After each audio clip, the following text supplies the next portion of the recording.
Halo, assalamualaikum. Selamat malam. Semoga keberkahan, keselamatan, kesehatan selalu bersama dengan kita. Baik dari kalian yang ada di ujung timur dan di ujung barat. Buya Sakur. Saat ini lagi ramai, apa bisa dibilang ya? Ramai-ramai menyerang Buya Sakur. Gini loh, Gus Dur saja mereka menyerang membabi buta. Apalagi Buya Sakur. Gitu loh. Jeleknya apa coba? Mereka kebelabasan. Hanya menilai orang dari teks. Mereka menilai kebelabasan dianggap sesepuh liberal lah. Yang bicara itu keturunan Nabi loh. Saya yakin keturunan Nabi ini belum kenal dengan Buya Sakur. Ya gimana ya?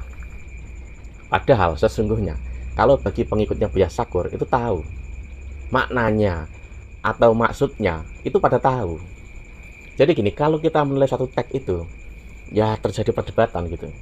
Tapi bagi yang sudah sering menonton videonya beliau akan paham maksudnya. Beliau ini kajiannya kajian sufistik lah. Sufi seperti itu. Jadi orang-orang sufi itu kalau mengkaji itu kan beda dengan orang-orang yang lebih ke syariat. Yang ibaratnya apa ya? Masih ilmu-ilmu kulit gitu. Itu beda. Contohnya begini. Saat orang itu dia menangkap suatu hal misalkan seperti Islam itu agama yang paling sempurna. Lalu kalau bagi orang awam pasti dia akan merasa Islam ini sempurna. Ya memang sempurna gitu loh. Lalu dia dimasukkan ke dirinya, saya yang paling sempurna. Repotnya di situ, ada lagi agama saya yang paling sempurna. Lalu nuding ke luarnya, kalian tidak sempurna. Di situ bahayanya begitu. Nah, konteks orang sufi itu atau orang amaliyah-amaliyahnya itu lebih dalam lagi itu tidak begitu. Tahu begitu. Cuma dalam mengungkapkan kata atau maksudnya itu lebih dalam. Makanya beliau juga berkata soal la ilaha illallah itu kan. Orang Islam menyebut kata la ilaha illallah dijamin masuk surga kan begitu. Ini pun sama kalau bagi orang awam menelaah ini, lalu mereka itu akan lupa. Wah, saya udah hafal. Nanti kalau mati pun cukup menyebut la ilaha illallah pasti masuk surga. Padahal orang nyebut la ilaha illallah itu tidak semudah itu saat meninggal. Tidak semudah itu.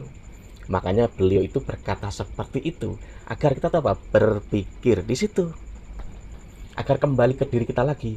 Lalu mereka akan mengoreksi dirinya sendiri.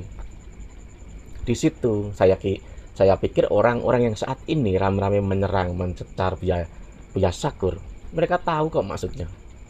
Cuma memang karena pilihan itu lebih beda. Repotnya di kita ini, di agama kita ini, kalau orang itu beda, akalnya itu beda, lalu dituduh liberal. Nah, padahal akal itu kan cahaya ilahi, udah jelas. Kalau orang itu memahami dalil atau ayat, tapi akalnya kurang, juga akan salah jadinya. Makanya kalau ada orang berkata atau berpendapat yang beda, lalu dikata itu liberal, sesungguhnya ini juga jadi masalah. Padahal ya, saya pernah baca buku nih, bukunya anaknya seorang kiai besar lah, ya, tentang liberal lah begitu. Tapi saya buka lagi, daftar pustaka dia itu ada buku-bukunya orang Wahabi. Yang orang Wahabi ini memaknai liberal sesuai pemahaman orang Wahabi. Nah, anaknya kiai ini justru itu dipakai sebagai daftar pustaka buku dia. Gimana coba? Kita kan tahu Wahabi bagaimana. Kayak apapun orang aswaja dianggap dia itu salah. Jadi kalau ada anaknya kiai lalu menghujat ulama A, B, C liberal, dia inputnya saja salah kok. Ya kan? Coba cek deh bukunya. Sebenarnya cuma itu saja. Beliau itu mengajak kita tuh berpikir ulang.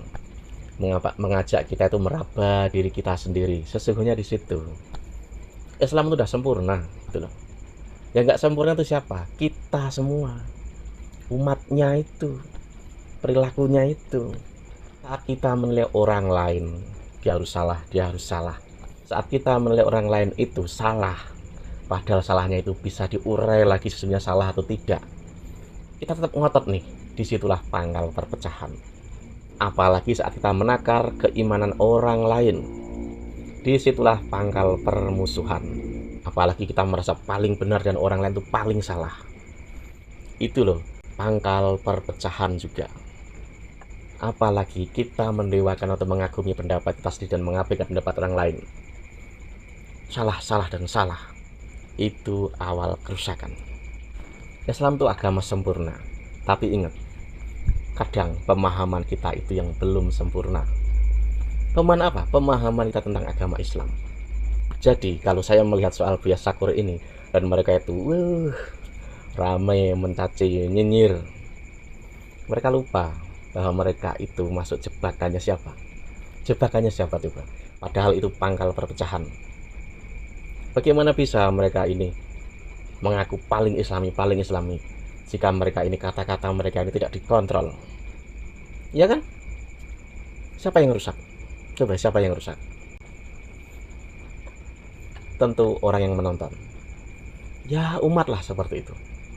Ya seperti itulah kebelabasannya orang-orang kita. Seperti melihat peluang. Ini harus nih. Seperti itu. Sekelas Gus Dur aja mereka ini kok nyinyirin kok. Lagi cuma Buya Syakur yang seperti itu. Dan saya yakin Buya Syakur berkata itu tidak asal.